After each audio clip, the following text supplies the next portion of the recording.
Hola, ¿cómo están? Bienvenidos, mi nombre es Marina Cabrera y soy parte de Encuentro Arte y Desarrollo Sociopersonal. El día de hoy vamos a dar inicio a una serie de charlas y entrevistas que vamos a tener sobre diferentes temas que involucran a los papis, a las mamis y sobre todo a nuestros niños. El día de hoy vamos a estar hablando sobre el duelo.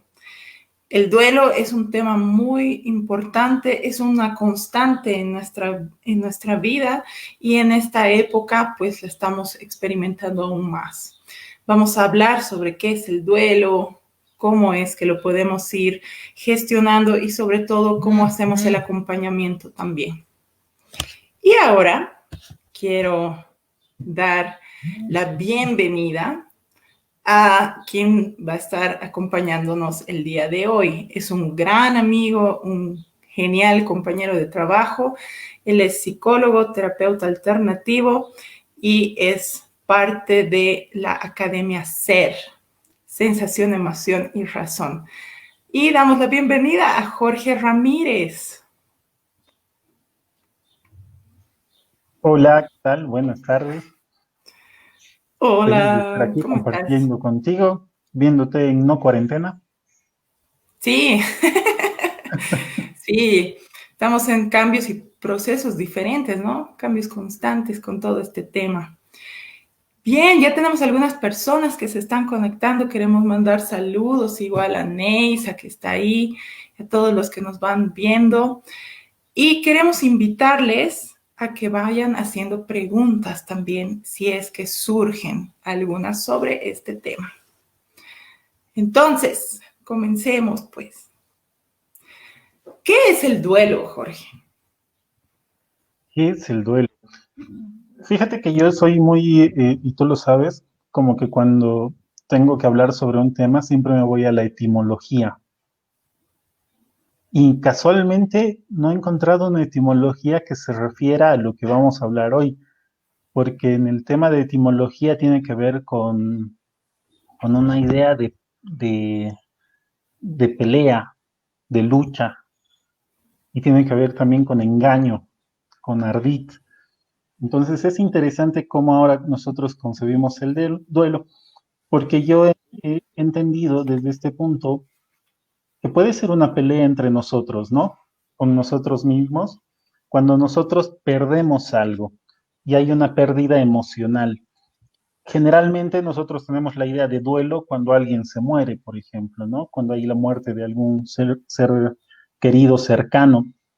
Pero también puedes tener duelo por otros tipos de pérdidas que lleven un costo emocional. Entonces diríamos que el duelo tendría que ver con esta pérdida de algo muy querido que se lleva una carga emocional o que te deja un vacío emocional. Sí, exactamente, ¿no? Asociamos más el duelo con el tema de perder un ser querido, ¿no? Y con la muerte, porque ahí sí tiene un impacto mucho más fuerte porque realmente es una pérdida física también, ¿no? Pero en este tiempo tenemos varias pérdidas, ¿no? Hay una pérdida laboral para muchas familias, hay también la pérdida de poder salir de la casa, que también es algo que estamos viviendo, ¿no? Los niños han perdido la posibilidad por lo pronto de ir a los colegios, ya no ven igual a los compañeros ni a las profes. Hay muchos cambios y pérdidas, pueden ser grandes o pequeñas, ¿no? Y también hemos estado experimentando pues el fallecimiento de muchos amigos, familiares, ¿no? Personas cercanas también. Sí, personas cercanas, no tan cercanas, pero creo que igual nos dejan un poquito ahí, hace un movimiento en nosotros que nos causa un impacto, ¿no? La preocupación más cercana que te llega tal vez cuando tienes este tema de un duelo, de ver a una persona o saber de una persona, al menos en este tiempo, que ha sido conocida o que ha sido el amigo de tu amigo cercano o el amigo de tus papás, pues lo que más te resuena es qué va a pasar con los demás, ¿no?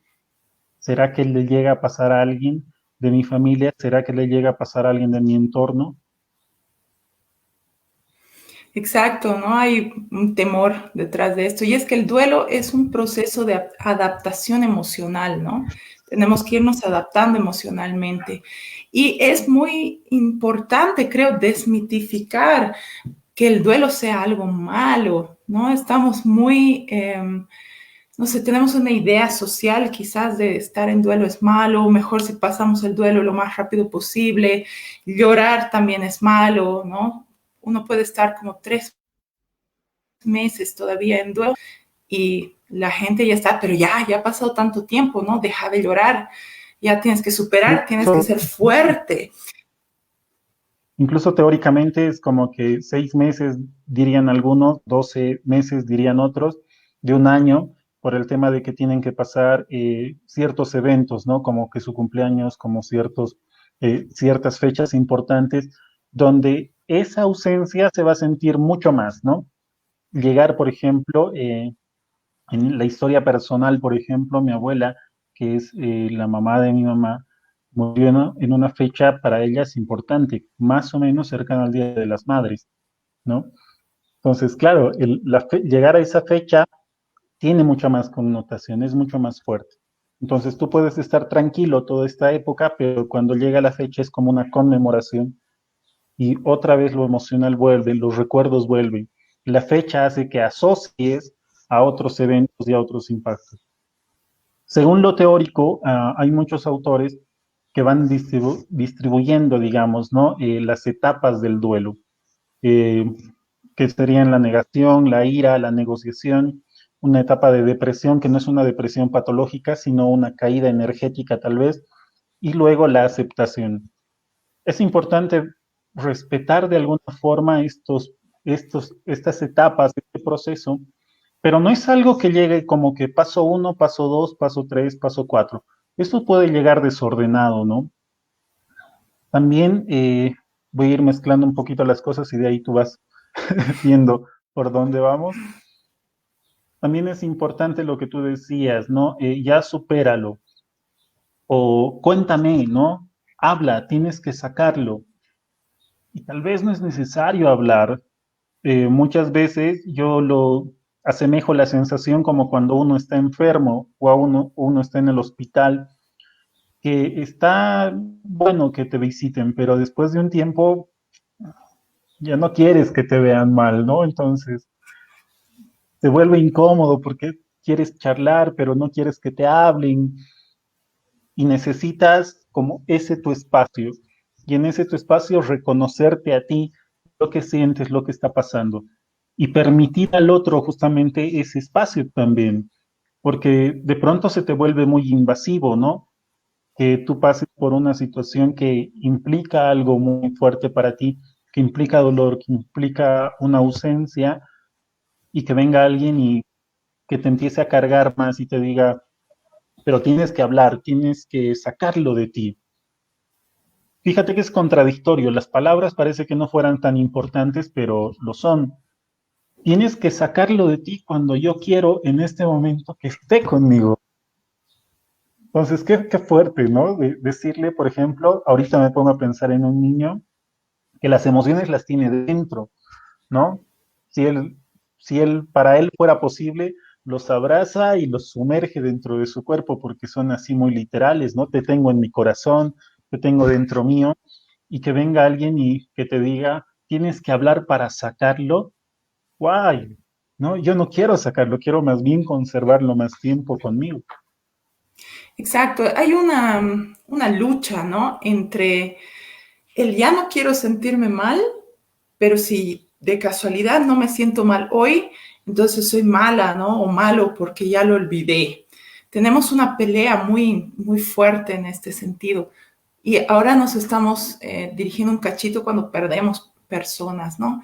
Pero es lo mismo, si estamos en un trabajo o tenemos grandes amigos y ahora me siento bien hoy porque ha sido un lindo día, entonces, lo anterior no me importaba, ¿no? Esta persona no me importaba o mi trabajo no era tan importante. Y no es así, ¿no? Realmente somos seres que tenemos muchísimas emociones y no tenemos por qué estarnos agarrando de una. Y es muy importante también pensar que ninguna de nuestras emociones es ni buena ni mala. Todas las emociones lo que hacen son permitirnos adaptarnos a las situaciones que se nos presentan. Es muy importante tomar eso en cuenta. Ahora aprovecho un cachito para decir, si tienen preguntas, quieren hacer alguna consulta, pues láncelas. Estamos viendo aquí el chat para poder responder cualquier duda o consulta o alguna situación que ustedes quieran comentar. ¿Qué pasa entonces con nuestros niños? Porque los niños también tienen otra forma de manejar el duelo. Si los adultos tendemos generalmente a todo está bien, yo tengo que ser fuerte para que mi hijo no sufra, ¿no? Entonces, generalmente pasa que estamos medio raras o raros y nos dicen, ¿qué tienes, mamá? Nada, todo está bien, no tengo nada. Y obviamente hay una emoción ahí atrás, ¿no? Y tratamos de ocultarlas porque creemos que como adultos tenemos que ser realmente infalibles, ¿no? Entonces, ¿qué pasa con nuestros niños? O fuertes, ¿no? Mm. Creo que los niños tienen una capacidad poética y de fantasía muy, muy grande. Y creo que el problema en general viene de los papás, ¿no? Con la idea de estas contradicciones.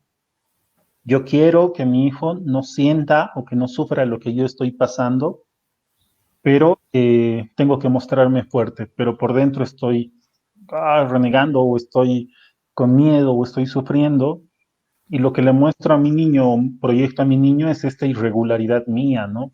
Esta incapacidad tal vez de poder expresarme, que tal vez poder mostrar y demás cosas, lo que yo estoy sintiendo. Pero un niño realmente se queda muy tranquilo y recuerdo alguna historia donde la mamá o la abuelita en realidad de un niño murió y el niño le preguntaba así qué pasó y me contaba todo lo que él había elaborado sobre la muerte de la abuelita. Me decía, ahora mi abuelita está en el cielo y me va a venir a visitar cuando yo duerma. Y el niño estaba súper tranquilo porque sabía que su abuelita estaba en el cielo. Ahora, habrá que ver en qué medida esa historia al niño le sirve también. Pero fíjate que esa elaboración, ese proceso de imaginación para el niño le sirve para sostenerse, le sirve para justamente poder procesar esa etapa. Ahí dependerá del papá y de las creencias religiosas y de las costumbres y de los rituales que se tengan para poder sostener y sobrellevar este proceso. Pero mucho parte de los papás, la idea de poder expresar, poder decirles algo a sus hijos, poder ellos también abrirse a lo que sienten. Claro que no le vas a contar todo lo que tú tienes o sientes, pero le vas a hacer entender que tú también eres parte de este proceso, ¿no? Que no eres indiferente al proceso que están viviendo, porque también es parte de los padres y es del niño. Y otra cosa interesante es que, claro, los niños se dan mucho más cuenta de lo que pasa en el cuerpo de los papás que de lo que dicen, ¿no? Entonces, si Exacto. ves a la mamá que está triste, las mamás lo deben saber mm, ya esto desde hace mucho, desde lo que han tenido a sus guaguas, que el niño va y te dice, mamá, ¿qué tienes? ¿No? Y la mamá está tratando de controlarse y decir lo que pasa, pero el niño ya lo sabe, interpreta mucho mejor el cuerpo, la expresión del cuerpo y sus emociones y ya sabe qué está pasando. Que le ocultes algo, que no le digas algo, creo que más bien este proceso lo que hace es como que romperse o truncarse. Hay que entender también que el tema de la muerte, si bien es algo natural, los niños lo están tratando de interpretar y elaborar todo el tiempo. Tú que trabajas con niños, por ejemplo, y estás mucho en el tema de teatro y desarrollo personal y crecimiento personal, ¿qué es a lo que más juegan los niños cuando les planteas una historia? Ah, oh, te maté, ah, y después murió y lo salvé y bla, bla, bla. Pero la muerte es un tema que está todo el tiempo tratando de elaborarse y procesándose por los niños, no es algo indiferente. Y tal vez lo que se hace hasta ahora es tratar de no hablar de la muerte con los niños. Y lo que hay que hacer para mí es como que aprender de ellos.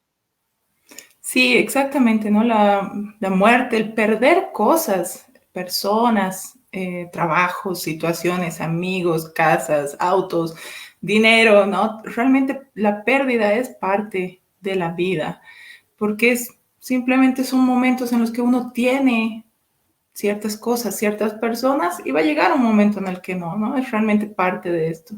Andy Castro nos pregunta qué tiempo tiene una etapa de duelo. Un poco ya lo habíamos comentado, ¿no? Hay muchos autores que dicen cosas diferentes, pero lo que es un duelo dentro de un proceso realmente tiene que pasar un año, ¿no?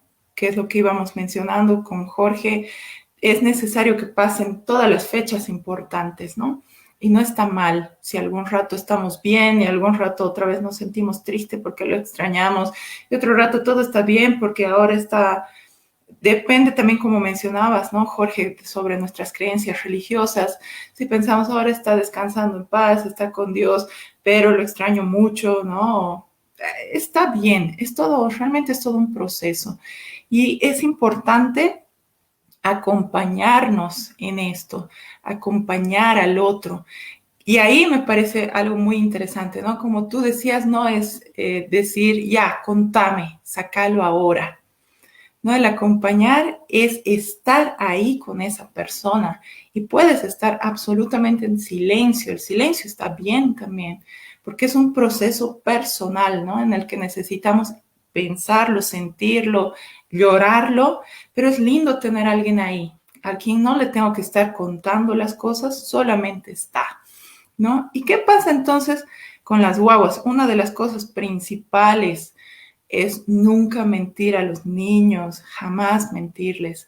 No es necesario contarles quizás todos los detalles, pero sí es importante decirles la verdad.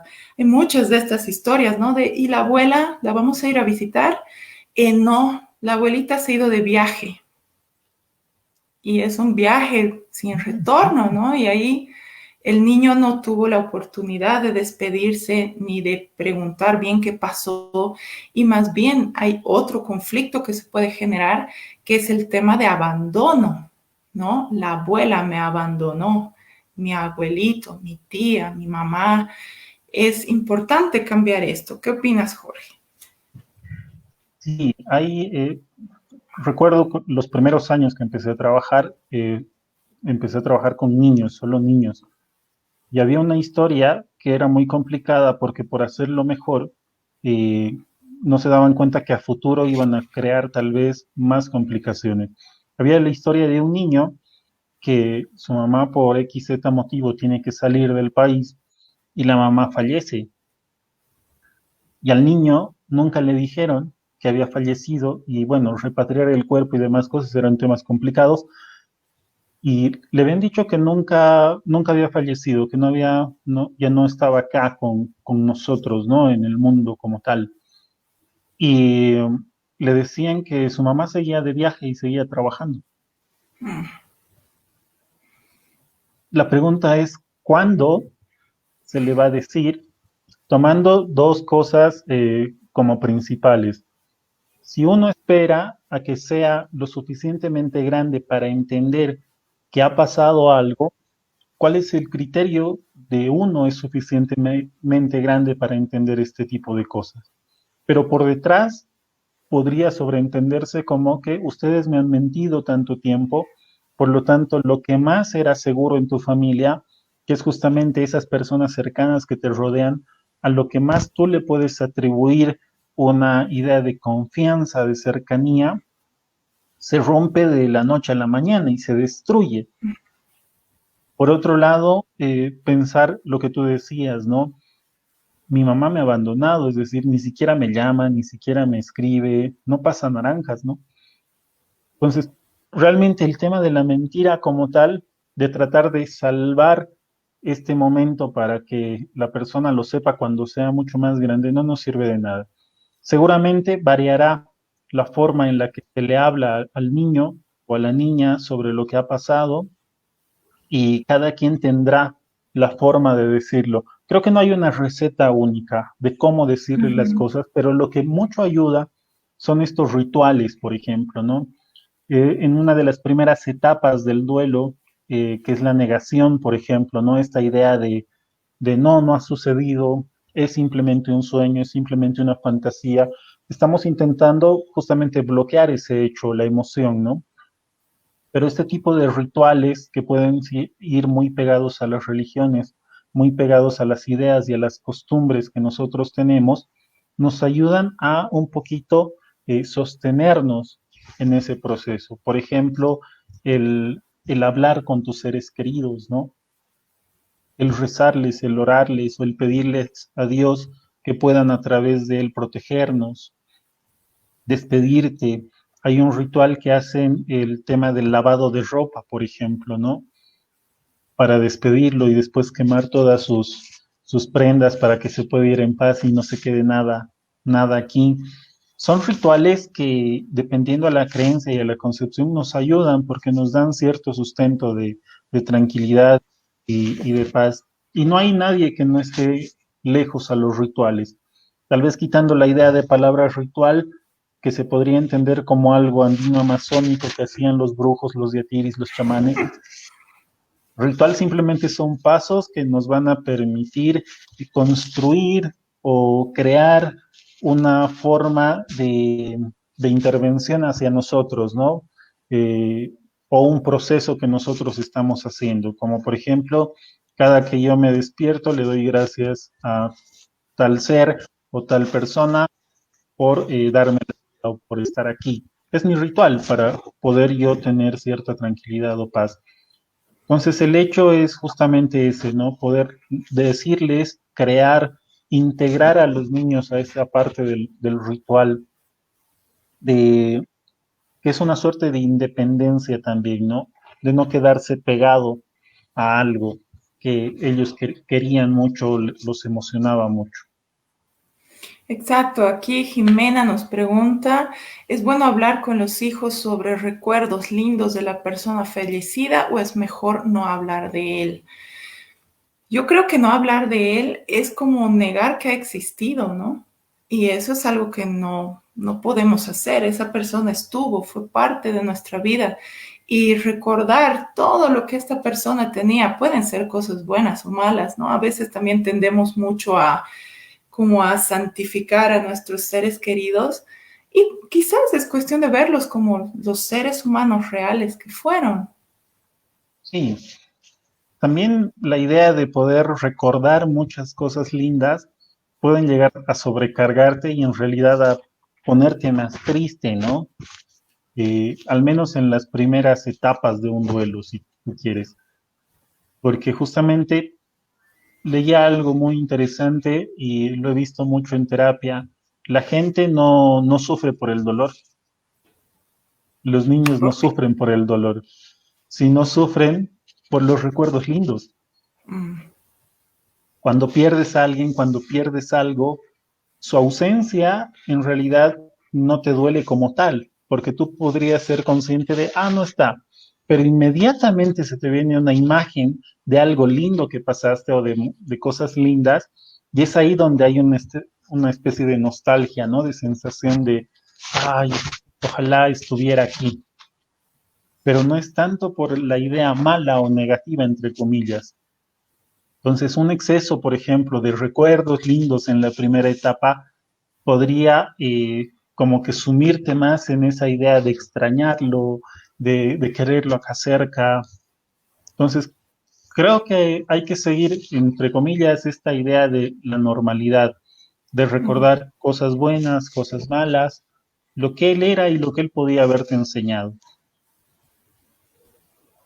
Exacto. Amparo igual nos pregunta, si bien la muerte es parte de la vida, ¿cómo prepararse uno mismo y con el resto de familiares afectados? Es como que no hay una receta como tal, habíamos dicho, ¿no? No hay una receta donde digamos tienes que hacer estas tres cosas y vas a estar preparado para todo lo que venga. Creo que simplemente es una idea de tener conciencia que es parte de la vida y empezar a generar cierta independencia. hay algo que tú mencionabas, no solamente con la pérdida de seres queridos, sino también con objetos, trabajos, que también se sufren ciertos duelos, que tal vez la identificación es muy pegada hacia esas personas o esos objetos o esos trabajos que uno tiene. Y tal vez lo primero hay que empezar a crear nuestra independencia emocional para poder ir trabajando. No significa que cuando uno esté preparado para un duelo, no lo va a llorar o no le va a doler. Lo único que va a hacer es que esto sea mucho más rápido y empecemos a seguir. Es decir, no te vas a estancar en un momento en el que todo te nubla, ¿no? Si no vas a poder seguir haciendo tus actividades y el dolor, si quieren, va a ser un poco más llevadero y por menos tiempo. Pero no significa que estar preparado sí, es no sufrir o no que no te duela, pero lo vas a poder llevar mejor. Entonces, ¿cómo nos preparamos nosotros mismos para poder? Es crear tu independencia de alguna forma emocional, tratar de entender que esa persona que está a tu lado, aquellas personas han aportado a tu vida, pero no es que son tu vida. Tu trabajo ha aportado a tu crecimiento personal, pero no es tu vida, ¿no? Hay muchas personas que, por ejemplo, voy a poner algo así muy, que por cultura nosotros lo tenemos muy metido tal vez, soy psicólogo, ¿no? Yo no soy psicólogo, soy un ser humano en primera instancia. Y en segunda, tengo un nombre que sería Jorge, y sí, me he formado en psicología, pero no soy psicólogo, ¿no? Cuando me voy a dormir no soy psicólogo, soy un ser humano en primera instancia.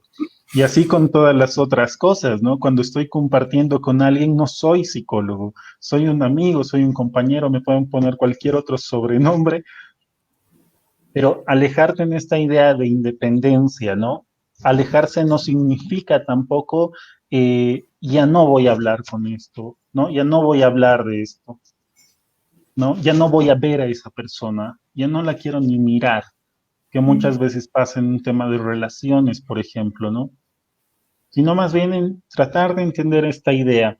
Hay muchos caminos por los que uno puede trabajar esta independencia emocional, no es solamente uno, y cada uno podrá encontrar tal vez la forma. El teatro es una forma, la psicoterapia es otra forma, la individualidad es otra cosa, entonces van muchos caminos.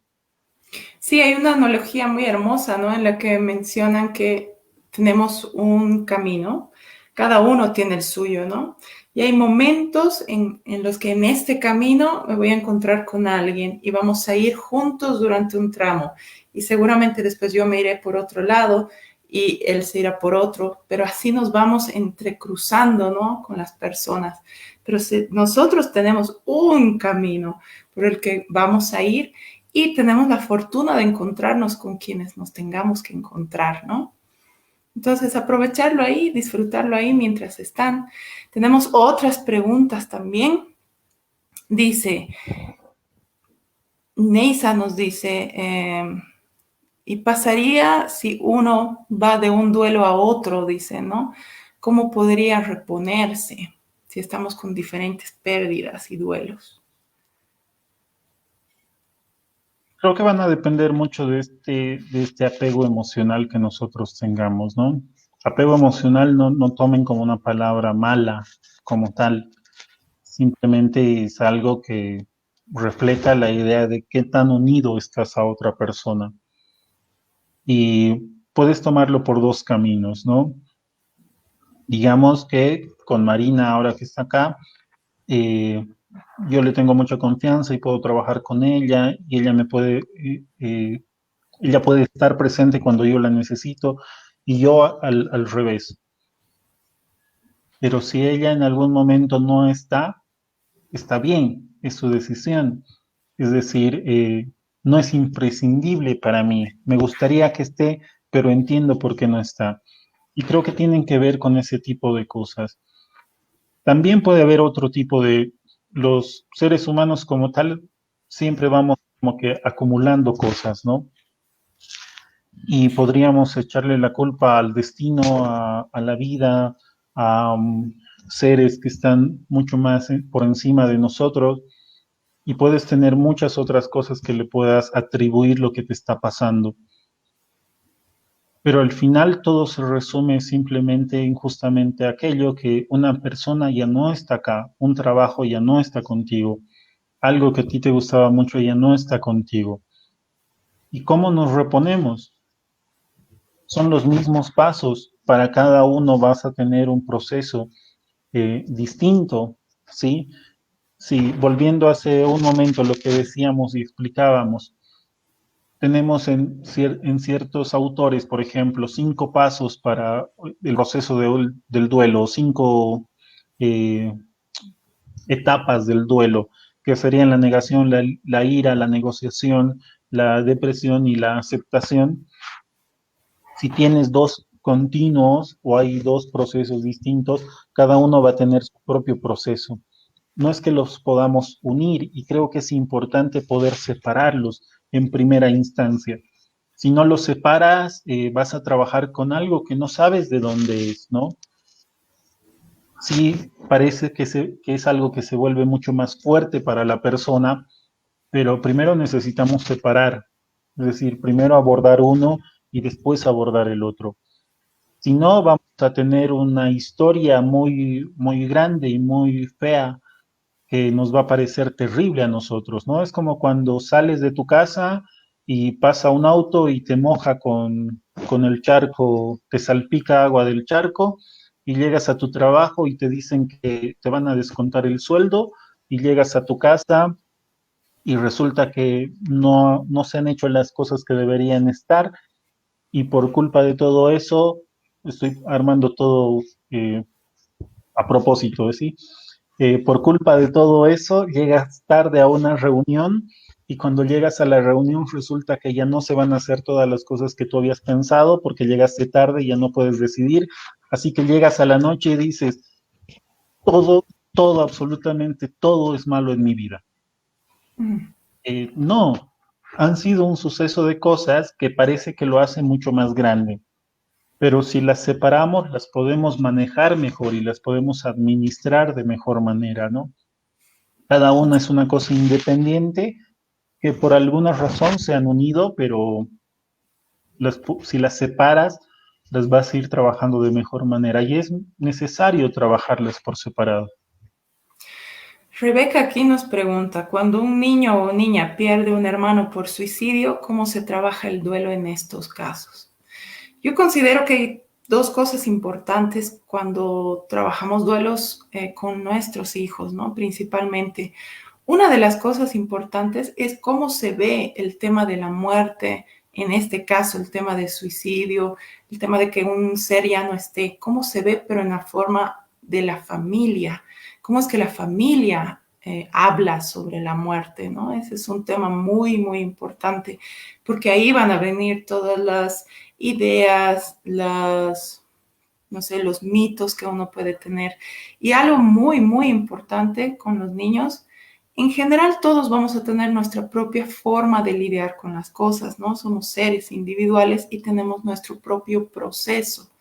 Y con los niños, que también van a tener su propia forma de lidiar y resolver las cosas, se puede trabajar de otra manera. Ellos realmente pueden usar el juego, pueden usar el teatro, pueden usar cuentos. Estas otras herramientas les dan a los niños posibilidades muy lindas para poder comprender las cosas, ¿no? Podemos jugar con muñequitos a la situación quizás, ¿no?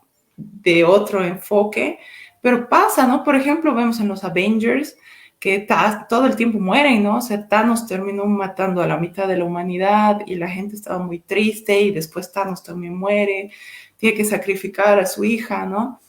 Realmente el tema de la muerte está ahí y los niños lo van viendo. Pero es importante también ver cómo es que lo vamos manejando y lo vamos trabajando, ¿no? Y en estos juegos, en los cuentos, jugar con los títeres, con el teatro también, ¿no? Que actúen cosas, puede ayudarles muchísimo. Sí, lo que más de alguna forma no hay que hacer, no si hubiera una regla de no hay que hacer esto, eh, es uno no mentir a los niños, como hay una anécdota por ahí que cuenta Tamiris en los comentarios, es no mentirles, ¿no? Y se abordarán ciertas creencias, pero sobre todo no poder, no hacer juicios de valor, como lo hizo por tal cosa, solo las personas así hacen este tipo de cosas, en el caso del suicidio, por ejemplo, ¿no? O que no tiene nada, o no sé qué. Hay muchos juicios de valor y creo que eso no ayuda en nada y tampoco permite algo en concreto, una elaboración en concreto del duelo, es decir, que el niño pueda resolver el duelo o la familia pueda resolver el duelo, ¿no? Creo que lo importante es saber, desde el lado de la hipnosis, por ejemplo, yo siempre planteo la idea de conocer al otro primero. Yo no sé nada absolutamente de lo que la otra persona sabe, por más que sea mi familia, yo no sé nada de esa persona, cómo piensa, cómo actúa, qué es lo que siente, qué es lo que no siente. Puedo interpretar, pero eso simplemente es mi juicio de valor. Entonces, pedirle a la persona que me explique qué es lo que piensa, qué es lo que sabe primero. Y a partir de eso, retomar y empezar a guiar hacia una respuesta un poco más cómoda, tal vez, ¿no? Pero no mentirles, porque tal vez nos respetamos muchas veces la idea del niño de cómo ellos representan la muerte o asumen estas ciertas pérdidas, ¿no?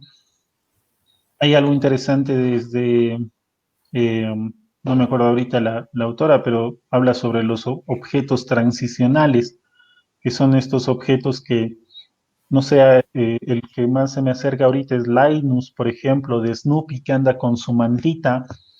Esa mantita le da algo, le da fuerza, le da tranquilidad, le da paz, le da energía, no sé, muchos atributos podría tener, pero es por algo que la tiene.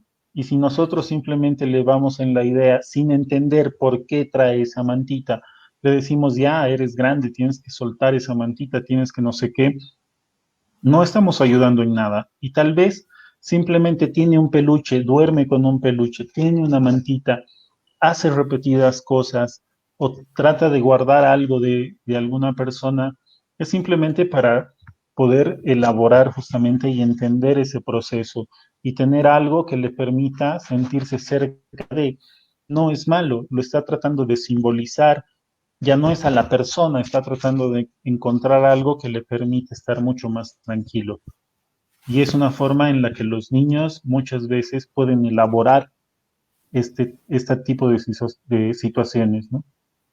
Sí, como bien decías, es importante ver qué es lo que pasa con el otro, ¿no? Como el otro es el que va lidiando con las situaciones, cómo las va elaborando.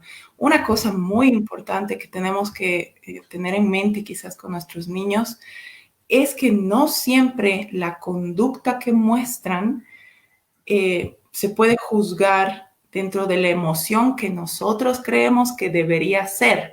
Por ejemplo, quizás ha fallecido el abuelito o la abuelita y nuestro niño está muy hiperactivo y quizás se enoja demasiado y quizás está más respondón, ¿no? Y uno podría tender a decir, ay, es que a él no le importa que los demás estemos tristes, quizás no extraña al abuelo o no siente tristeza, ¿no? ¿Qué pasa con mi hijo que no se siente triste? Y no sabemos, ¿no? Los niños expresan las emociones de otra manera y es importante Tal tener vez eso. se ocultan, ¿no? Justamente hay un cuento de Jorge Bucay, puede ser, de la tristeza vestida de... Ah, no me acuerdo muy bien. A ver si tú lo puedes compartir. Que es Claro. una historia muy bonita, es un cuento muy bonito, que es justamente para entender cómo va esta tristeza puede transformarse y puede mostrarse de otra forma, que no tiene que ver tal vez con la tristeza en sí, ¿no? Exacto, Jorge Bucay tiene un cuento hermoso, hermoso, en el que cuenta que en una tierra mágica que los seres humanos seguramente nunca hemos visitado, o quizás sí, pero nunca nos damos cuenta, hay un estanque muy, muy hermoso en el que un día la ira y la tristeza se fueron a bañar. La ira, como siempre, muy, muy apurada, se sacó toda la ropa, se bañó y como estaba tan apurada, tomó la primera vestimenta que encontró y se fue. La tristeza, lánguida, tranquila, ensimismada, se bañó con todo el tiempo del mundo, porque a veces la tristeza es así, se toma su tiempo. Y cuando terminó de bañarse, recogió las ropas que quedaban y era la ropa de la ira. La ira se había llevado la ropa de la tristeza. Entonces, desde ese día, seguramente vas a ver a alguien disfrazado de ira, alguien que parece estar muy, muy enojado, que siempre se enfrenta al mundo. Pero en realidad, si uno mira muy bien, detrás de aquella ira se encuentra la tristeza. Este cuento es muy hermoso, es muy importante tomarlo así. Como pueden ver, hace rato hablábamos, ¿no? Del poder de los cuentos, de los títeres, del teatro. Los cuentos son muy mágicos, mágicos. Yo los amo, porque realmente en estos simbolismos, en estas representaciones, nos pueden ayudar a sanar y a comprender tantas cosas, ¿no? Tienen un poder muy hermoso y los cuentos no solamente son para niños, ¿no? Los adultos también. Imagínense ahora con esta historia que podemos mirar a un niño a los ojos y este niño parece estar sumamente enojado, pero detrás de este enojo en realidad el niño se siente triste, pero no sabe qué forma usar, demostrar esta tristeza, ¿no? Cada uno realmente la maneja de diferentes formas. Sí, yo creo que vuelvo a repetir esta idea desde mi campo, que es la hipnosis y todo aquello que tiene que ver con la construcción simbólica mental de la realidad de una persona. Y lo primero que debemos tomar en cuenta es que ellos nos enseñen. Ellos, sean niños, sean adultos, nos enseñen en la idea de qué es lo que ellos tienen en su mente, qué es lo que ellos tienen. No tomar por sentado lo que nosotros creemos que está pasando, ¿no? Lo mejor que podemos hacer es justamente eso, ir hacia el otro lado y pedir que nos enseñen, que nos expliquen. Y si al final no se quiere hablar, es el mejor momento para prestarles el cuerpo. En la idea de no digas nada y tal vez simplemente es quedarte sentado ahí a su lado, abrazarlo y ya, pues, es ni siquiera abrazarlo, simplemente estar ahí a su lado, callado y en silencio. Esa es la mejor forma de compartir y conocer a la otra persona.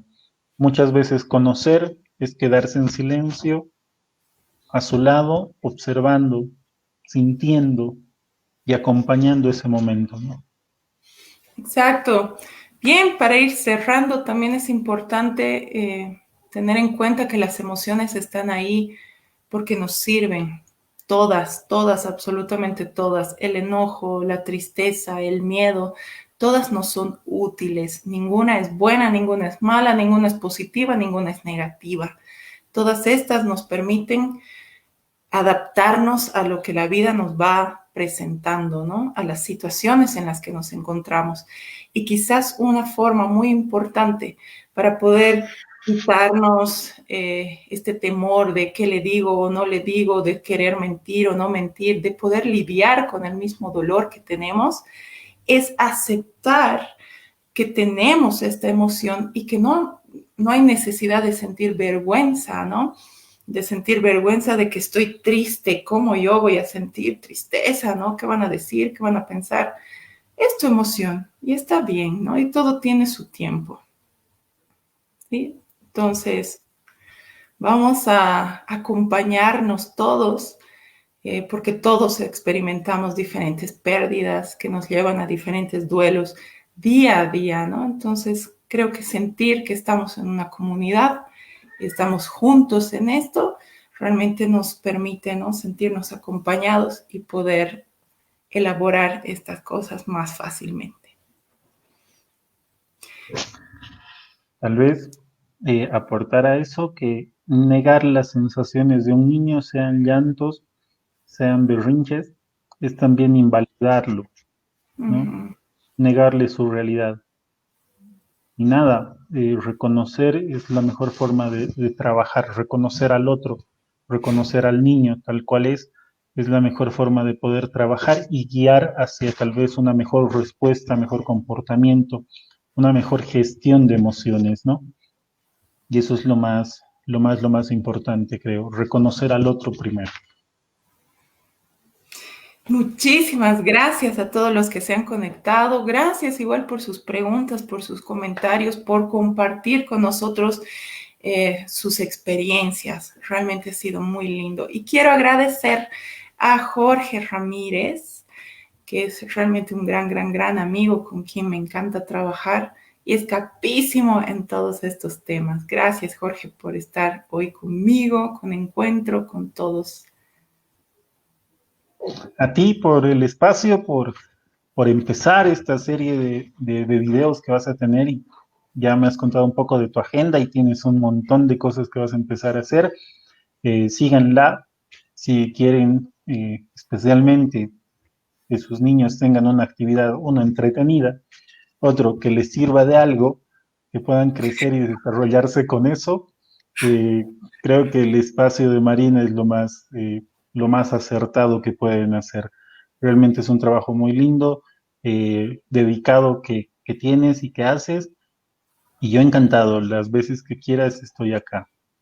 Gracias. Igual pueden seguir a Jorge Ramírez en su página de Facebook. Ahí la tenemos, facebook.com Academia Ser. Realmente síganlo, igual hay muchos talleres muy hermosos para crecimiento personal, crecimiento profesional. Él trabaja mucho con hipnosis, que también es un campo muy interesante, en el que vale la pena curiosear y después inmiscuirse, ¿no? Es muy lindo, igual un gran terapeuta, y pues síganlo en sus redes sociales. Les agradecemos, gracias a ustedes, Rebeca, Neila, Saraí, a todas las que han estado también. Les mandamos un fuerte abrazo y nos vemos pronto en otra de nuestras charlas y talleres y cursos. Gracias a todos por estar. Chao. Adiós. Que les vaya muy bien.